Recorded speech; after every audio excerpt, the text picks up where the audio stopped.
Thank you, Mr. Speaker, and thank you to my colleagues. It is, despite current circumstances, a pleasure to be back here with you all and to see all your friendly faces even behind these masks.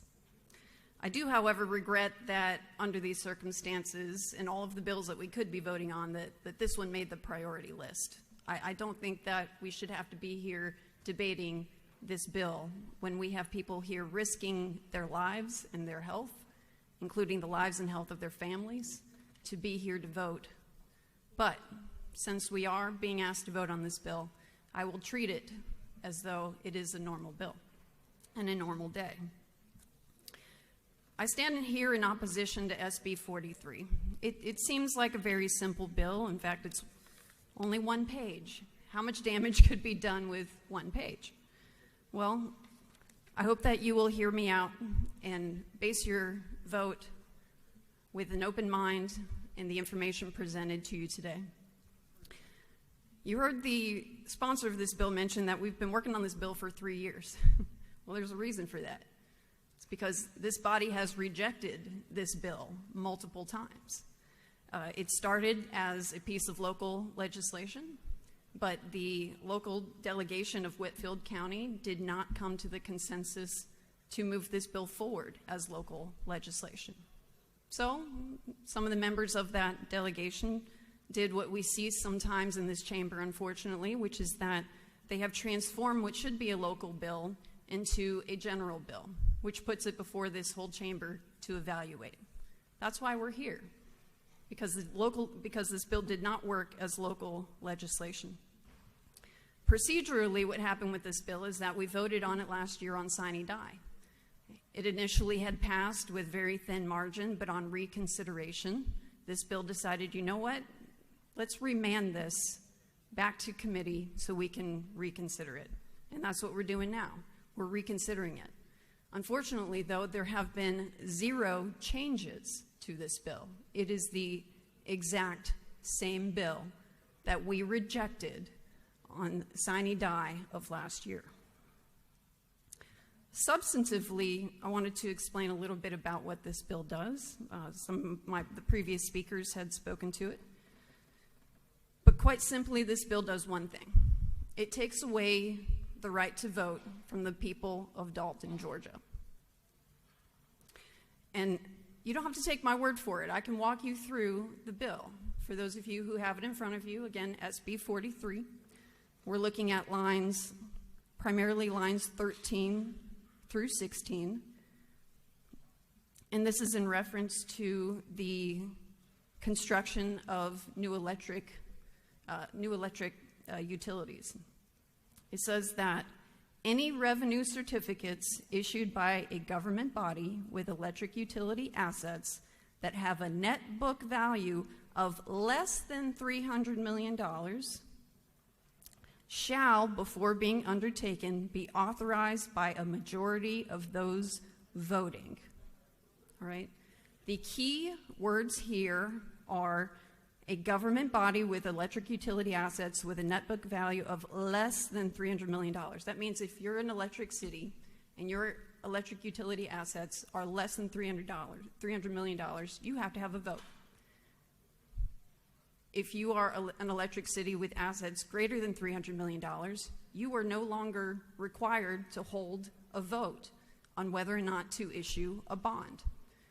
This is very specific and very tricky language that is designed to apply only to one utility company, and that's Dalton Utility. It seems like it's generally applicable, but by the way it is surgically written, it only applies to one company, and that was by design. They're not even trying to hide it. They're saying that this is only applicable to one company. But this is what we're being asked to do. If a utility company is worth more than $300 million, if their assets are worth more than $300 million, they no longer have to put a bond referendum to a vote of the people. So why do the proponents of this bill want it? What are the arguments for it? Well, we've heard some of that today. But if you were in the Energy, Utilities, and Telecom Committee, what you heard was that a couple of arguments. Well, first, the city of Dalton is being hamstrung by this voting requirement. I was like, okay, well, what projects do you have that are currently being hampered due to people's, because you have to have a referendum? Well, the answer was there are no projects. Well, certainly you've received, the city has received some kind of proposal, that they're considering. No, there's no proposals. It's like, well, do you have a budget of what you expect you'll need, how much money you need to raise through a bond referendum? No, we don't know. Essentially what they're asking us to do is to grant the City Council of Dalton, Georgia, a blank check for no plan and no citizen oversight. I also asked the question in committee, I said, well, has the City of Dalton ever tried to have a referendum to get the bonds issued that they need to raise the money that they need? And the answer at the time in committee was, well, I don't know, but I'll get back to you on that. Well, sure enough, 2 minutes after the cameras stopped running, the answer materialized. And it turns out that, in fact, the City of Dalton had issued a bond referendum. And believe it or not, that bond referendum had been approved by the City of Dalton, the people of Dalton. They approved it. The city got exactly what they wanted. You know how much that bond was for? $125 million. That's a pretty big stamp of approval by the people, but the people got to choose. The people got to have a voice in that process. So then the next argument is, well, this is, we heard the term anti-competitive, that the bill as the law as it currently sits is anti-competitive, and we need parity with other MEAG cities. MEAG standing for Municipal Electric Association of Georgia. There are some electric cities that have formed an association with other cities. So, and it is true that they do not require a referendum to issue a bond for the MEAG association. But the purpose of that is that when you are part of an association, the risk and the burden on creating this indebtedness is spread among multiple stakeholders, and it is overseen by a larger board. So the risk is minimized when you spread it out over multiple cities. But here's the other thing, is that if any of those individual MEAG cities wanted to issue a bond only for their city, they would have to hold a referendum. So this is not about parity with MEAG cities. In fact, this would grant the City of Dalton extra benefits that even MEAG cities do not enjoy. There is also the argument put forth that, well, don't worry, even if we take away the right of the people of Dalton to vote on a bond referendum, they voted for city council and the mayor. So because they voted for the mayor and city council are in a position to make these decisions on behalf of the people. Well, first, I called up some of the Dalton City Council members. And it turns out they're not as unified in this measure as a letter presented to the committee would suggest. One of the members admitted to me that he didn't quite understand the issue to begin with. He felt pressured to sign the letter saying that City Council supported this measure. And in fact, he opposed it, but he didn't know how to effectively oppose it. So that's why you and me are here in a position now to stand up for the people of the City of Dalton, who are not unified in this, who want citizen oversight and want to preserve the right to vote. But beyond that, I would posit that if anybody would trust the residents of the City of Dalton to vote for their city council, then why not trust them to vote on a referendum that could cost them potentially millions of dollars? Why not put the trust in the people? Why are we trying to take that right to vote away? It's further said that, well, a Superior Court judge is going to oversee this, so it's fine. That's another layer of oversight. Well, judges are not in the position to make policy decisions. Their job is to make sure that the process is done right, that the paperwork is filed, and that it doesn't go against the law. But right now, if the City of Dalton were to try to do this, they would be running afoul of the law. That's why they're here. That's why this one entity is here, to try to change the law, to try to bend it in their favor. And it's like, well, investors won't buy the bonds if they don't think they're a good investment. So that's another layer of oversight. If it's a bad investment, bond purchasers will not buy it. Well, you know what?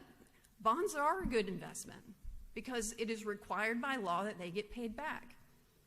They are nearly impossible to get discharged in bankruptcy. So of course purchasers are going to buy the bonds. But that doesn't make it good policy.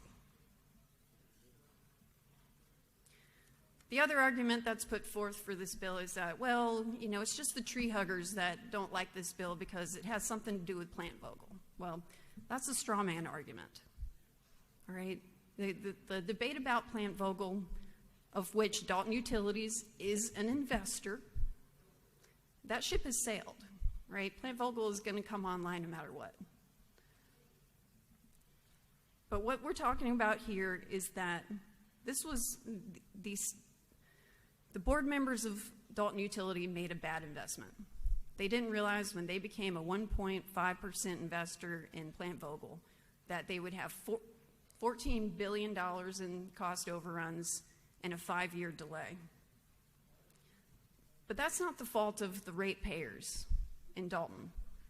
It's not their fault that the stakeholders in Dalton Utilities made a bad investment. This is just a classic case of privatizing the profits and socializing the losses. That's all this is. So I'm asking you to vote no on this bill, and I want to talk about what your vote on this bill means today. First of all, I want to remind this body that these proceedings are recorded, and the people of Dalton are watching. They're watching. And they're watching to see what this body does when it comes to their right to vote. A yes vote means, ironically, that you are voting to take away somebody else's right to vote. You might even be thinking to yourself, well, why does the representative from Peachtree Corners, Georgia, care about the city of Dalton? Quite simply, it's because the decisions we make in this House affect everyone in Georgia. Everyone. It may not directly affect my constituents, but this is the decision that was put forth to us today by virtue of the fact that this failed as local legislation.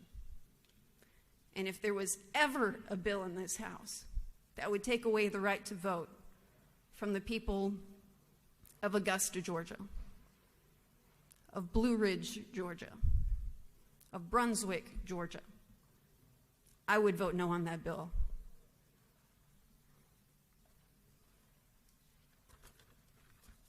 So if you vote no on this bill, what does that mean?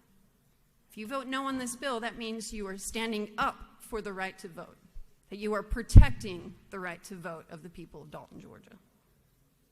Nothing substantively changes. Nothing changes. The city of Dalton can continue to be a wonderful, thriving community as they have been for decades with this law currently in place as it currently stands. The city of Dalton wants to issue a bond referendum. They just would simply follow what is currently law. They would put it to a vote. And if the people of Dalton, Georgia want to issue the referendum, then they'll vote yes. Why would we take that opportunity away from them?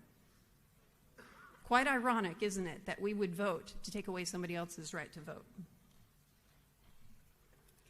If you voted for this bill last time and you're thinking, well, I can't go back now, I voted for it once before, let me assure you that is exactly what reconsideration is for, which is what we voted for last time. You are allowed to reconsider your vote now. And I would remind you, too, that there is no better time than the present to do the right thing. And the right thing is to vote no on SB 43. Thank you for listening. Thank you, Speaker. I yield the floor.